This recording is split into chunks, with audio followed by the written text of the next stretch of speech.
Hello friends, வணக்கம். Welcome back to my channel. இன்றைக்கி நம்ம vlogல என்னோடய மார்னிங் ரொட்டீனில் இருந்து தான் பார்க்க போகிறீங்க. அதுக்கு முன்னாடி இந்த வீடியோ பார்த்துட்டு இருக்கிறவங்க இன்னும் நம்ம சேனலை சப்ஸ்கிரைப் பண்ணிட்டேன்னா நீங்களும் சப்ஸ்கிரைப் பண்ணி பெல் ஐக்கான் ப்ரெஸ் பண்ணுங்கள். நான் எந்த வீடியோஸ் போட்டாலும் அது மிஸ் ஆகாமல் அதுக்கான நோட்டிஃபிகேஷன் உடனே வந்துடும். யூஸ்வலாக பார்த்திங்கன்னா மார்னிங் பிரேக்ஃபாஸ்ட் லன்ச் ப்ரிப்ரேஷன்லாம் முடிஞ்சதுக்கு அப்புறம் தான் கீழே இறங்குவேன். இன்றைக்கி வீக்கெண்ட், ரிஷாக்கும் ஸ்கூல் ஹாலிடே, அதனால் முதல்ல வாக்கிங் போயிடலான்னு, வெதரும் அமேசிங்காக இருந்தது, அதனால் வாக்கிங் போயிடலான்னு கீழே வந்திருக்கேன்.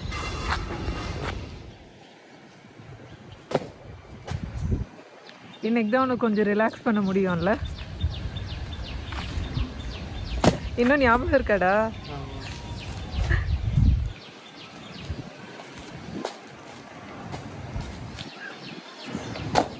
ஓ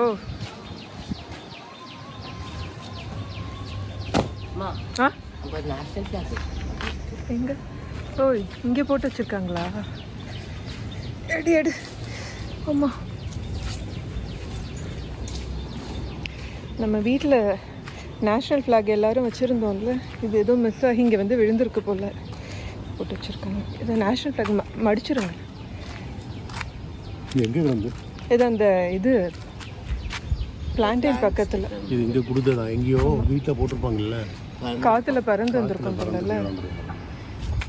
இல்லை இல்லை, மடியில். ஆமாம், இந்த தட்ஸ் ஃபைன். இப்படி போடு. மடிக்கும் போது அது ப்ராப்பர். ரிஷாக் மடி.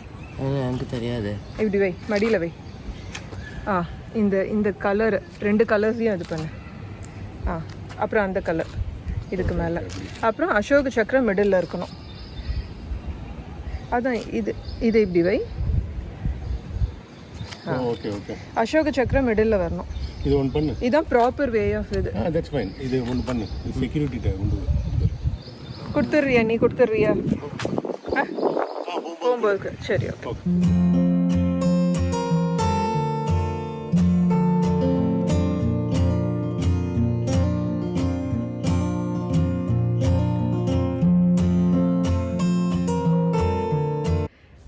கீழே வாக்கிங் முடிச்சுட்டு வீட்டுக்கு வந்துட்டேன்.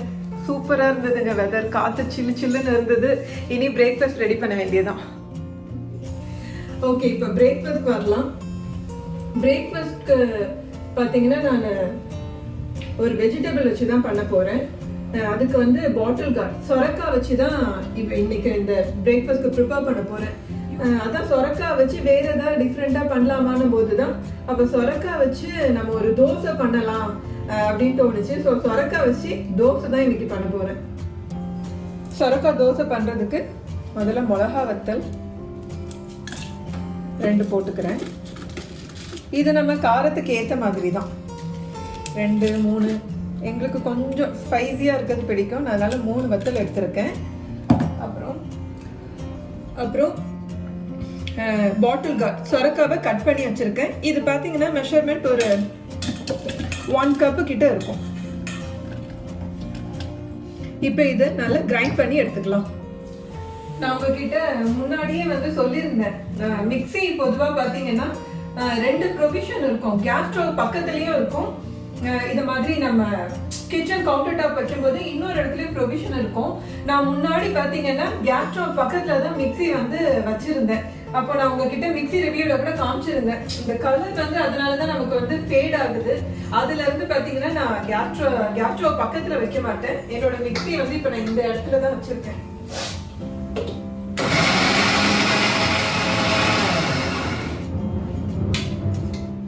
நான் தண்ணியே சேர்க்காம தான் அரைச்சிருக்கேன். நல்லா கிரைண்ட் ஆயிடுச்சு. இது காய்கறிலேயே வெஜிடபிள்லேயே நல்ல தண்ணி இருக்கும், அதனால தண்ணி சேர்த்துக்கூடாது. அரிசியும் பருப்பும் சேர்த்து ஊற வச்சிருக்கேன். 1 கப்பு பச்சை அரிசி ரா ரைஸ் எடுத்திருக்கேன். அதுக்கு 1/2 கப்பு பாசி பருப்பு, நம்ம கூட்டுக்கெல்லாம் போடுவோம்ல அந்த பருப்பு, மூங் தால், அது 1/2 கப் எடுத்திருக்கேன். 2ம் சோக் பண்ணி ஒரு 2 to 3 இயர்ஸ் இருக்கும். ஏன்னா பச்சரிசி சீக்கிரம் ஊறிடும்ல, போதுமான இது. இப்போ இதை வந்து நம்ம ஜீரகமும் உப்பும் போட்டு அரைச்சி எடுத்துக்க போகிறேன். ஜீரகமும் உப்பும் போட்டு அரிசியும் பருப்பும் அரைச்சி எடுத்துக்கிட்டேன். நல்லா ஸ்மூத்தாக அரைச்சி எடுத்திருக்கேன். இதை நம்ம வந்து சொரக்காய் அரைச்சி வச்சிருந்தோம் இல்லையா, அதோட சேர்த்து மிக்ஸ் பண்ணிக்கலாம்.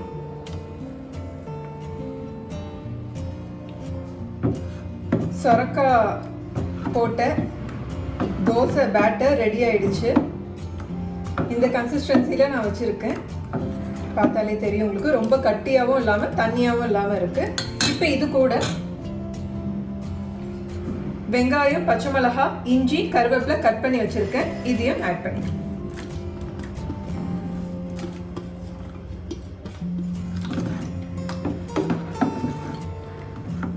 சொரக்காய் தோசை பேட்டர் ரெடி ஆயிடுச்சு. இனி சுட வேண்டியதான். பாட்டில் கார்டு சொரக்காய் வச்சு அரைச்ச தோசை பேட்டர், தோசை சொல்லலாம், இல்லை சொரக்காய் அடைன்னு சொல்லலாம், ரெடி ஆயிடுச்சு. இதுக்கு சைட் டிஷ்க்கு ஒரு சட்னி பண்ணிட்டு தோசை சுட வேண்டியதான்.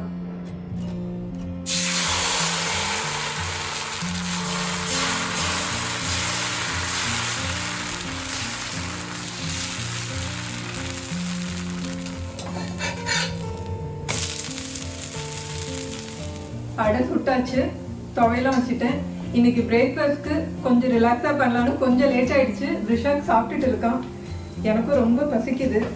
சரி, அதான் நானும் லைட்டாக டேஸ்ட் பண்ணிடலான்னு.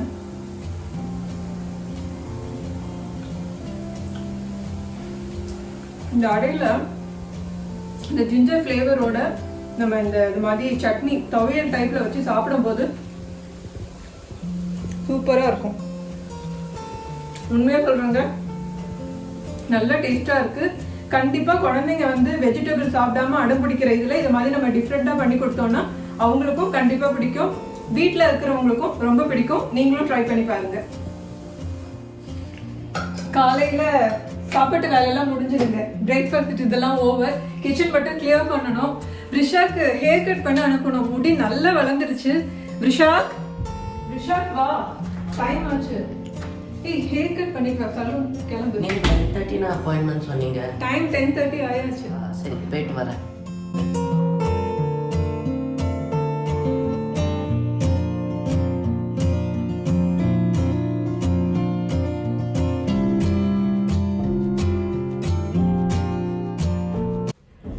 அவ்வளோதாங்க, காலையில் உள்ள வேலையெல்லாம் முடிஞ்சுது. அடுத்து லஞ்சு ஸ்டார்ட் பண்ணோம். லஞ்சுக்கும் பார்த்தீங்கன்னா காலையில் அடைக்கி பண்ண அந்த சொரக்காய் பாட்டில் கார்டு மிச்சம் இருக்குது. அதை வச்சு ஒரு சொரக்காய் கறி பண்ணிடலான்னு இருக்கேன். இது பார்த்தீங்கன்னா ஒரு பெரிய பீஸு, ஒரு கிலோ கிட்ட இருக்கும்னு நினைக்கிறேன். 35 ரூபாய் தான். ஸோ அதை வேஸ்ட் பண்ண வேண்டாம். ஃப்ரிட்ஜில் வச்சாலும் அதோட ஃப்ரெஷ்னஸ் போயிடும். வேஸ்ட் பண்ண வேண்டாம், அதில் ஒரு கறி பண்ணிடலான்னு இருக்கேன். இங்கே இப்போ நம்மளாம் பார்த்தீங்கன்னா சொரக்காயில் அக்கேஷ்னலி தான் டிஷ்ஷஸ் பண்ணுவோம். ஆனால் இங்கே மெயின்லி நார்த் இந்தியன்ஸ் பார்த்தீங்கன்னா ஹிந்தியில் லோக்கின்னு சொல்லுவாங்க. அதில் வெரைட்டிஸ் ஆஃப் டிஷ்ஷஸ் பண்ணுவாங்க. அவ்வளோதான், என்னோட வேலை முடிஞ்சது. அப்புறம் ரிஷாக் ஹேர் கட் பண்ண அனுப்பியிருந்தால, ஒரு நிமிஷம் இருங்க. ரிஷாக் ஹோம் ஒர்க் பண்ணிட்டு இருக்கான்னு நினைக்கிறேன். ரிஷாக் இங்க வா. வரமா. ஹேர் கட் பண்ணி அனுப்பியிருந்தேன். ஸோ ஹேர் கட் பண்ணியாச்சு. நல்ல முடி இப்படி ஆக்கி விட்டுட்டாங்க. நான் மீடியமா கட் பண்ண சொன்னேன். இவ்வளவு பட்டி கப்பி வெட்டி வைப்பாங்க. ஆமா, நிறைய இருக்குல்ல. என்ன பிரச்சனைனா, ஸ்கூலுக்கு போகும்போது எவ்ரிடே ஹேர் வாஷ் பண்ணிட்டு தான் போவான். தலையை ஒழுங்கா தொடத்த மாட்டான். இதுதான் பிரச்சனை. இந்த கோல்டு கஃபுக்கு எல்லாம் இதுதான் ப்ராப்ளம். ஸோ இது மாதிரி 10 கட் பண்ணி விட்டுட்டோம்னா ஒரு 30-35 டேஸ்க்கு. ஏன்னா இவனுக்கு க்ரோத் பார்த்தீங்கன்னா ஹேர் க்ரோத் குயிக். இப்போ ஹேர் க்ரோத் குயிக்காக இருக்கிறதுனால நல்லா கட் பண்ணி விட்டது ஒரு 40 டேஸ் வரைக்கும் தாக்கு பிடிக்கும்னு நினைக்கிறேன். இன்னைக்கு எங்களோட இந்த vlog பார்த்தீங்க. இந்த வீடியோ உங்களுக்கு பிடிச்சிருக்கோன்னு நினைக்கிறேன். பிடிச்சிருந்தா லைக் பண்ணுங்க, ஷேர் பண்ணுங்க, மறக்காம சப்ஸ்கிரைப் பண்ணுங்க, பெல் ஐகானையும் பிரஸ் பண்ணுங்க. See you in the next video.